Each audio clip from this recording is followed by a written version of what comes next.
जी ये कथा तो सुने रखी थी सारी। तो उस समय भगवान आपके श्री रामचंद्र जी ने कहा था लक्ष्मण से कि मेरा अग्नि बाण दे लक्ष्मण, ये लातों के भूत बातों से नहीं मानते, इस समुद्र को जला दूंगा मैं अभी।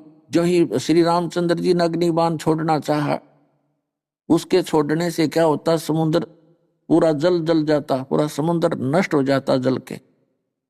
तब समुद्र आया विपर रूप बना के, ब्राह्मण का रूप बना के, और कहा से भगवान आप ये जुल्म ना करो, आप तो पाप के भागी होगे, इसमें जीव जंतुओं का अंत नहीं कितने हैं, और पृथ्वी डामाडोल हो जाएगी। तो यदि समुद्र को आप सोख दोगे तीर से तो ये खड्डा बन जाएगा, इतना गहरा खाई था फिर भी नहीं जा सकते वहां पर।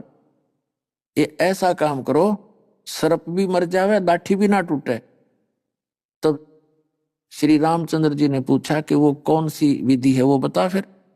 अब ये नल नील और भी वहीं पहुंच रहे थे लाठी ले ले। कहते हैं आपकी सेना में नल और नील नाम के दो सैनिक हैं, भक्त हैं, और उनके हाथों में ऐसी शक्ति है कि वो पत्थर भी रख देंगे ना मेरे ऊपर, वो जल में डूबेंगे नहीं। तो नल नील की आवाज लगाई, नल नील दोनों चलकर आगे। तब श्री रामचंद्र जी ने कहा कि भाई कोई ऐसी तुम्हारे पास पावर शक्ति है? कहां जी, अपना आत्माओं यहां मार खाता ये प्राणी अभिमान करता है, थोड़ी सी भक्ति हो जा, थोड़ी सी सेवा कर ले, उसे थोड़ी बहुत सिद्धि भगवान की भक्ति से आ गई तो अंडी पाक जाते हैं, पंसारी बन जाते हैं हल्दी की गांठ से। तो ये मार खाते हैं प्राणी, कभी भूल का भी कोई सिद्धि दिखाना नहीं, और हो जाए तो कहना कि नहीं हमारे बस की बात नहीं है। क्योंकि आपकी भक्ति से आपके अंदर ऐसी भक्ति शक्ति हो जाएगी, आप किसी को कहोगे भला होगा उसका भला हो जाएगा, आपको हानि होगी। किसी का बुरा सोचोगे उसका बुरा हो से जाएगा, लेकिन आपको नुकसान भी होगा, आपकी भक्ति खत्म होगी।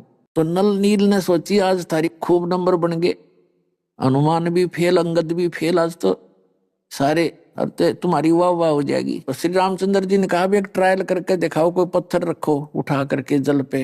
लाए उठा के दोनों एक एक पत्थर रख दिया उन्होंने फटाफट, यूं रखते ही डूब गया। तो उसने भी रखा दूसरे ने, वो भी डूब गया। तब रामचंद्र जी कहने लगे जैसे विपर रूप में ब्राह्मण रूप में खड़े समंदर से, मानो रामचंद्र जी ये कहना चाहते हैं कि झूठ बोल रहा है तो इनके हाथों में ऐसी पावर तो है ही नहीं। तब उसी समय रामचंद्र जी के बोलने से पहले ही उस विपुर रूपधारी समंदर ने कहा कि नल नील तुमने गलती कर दी आज,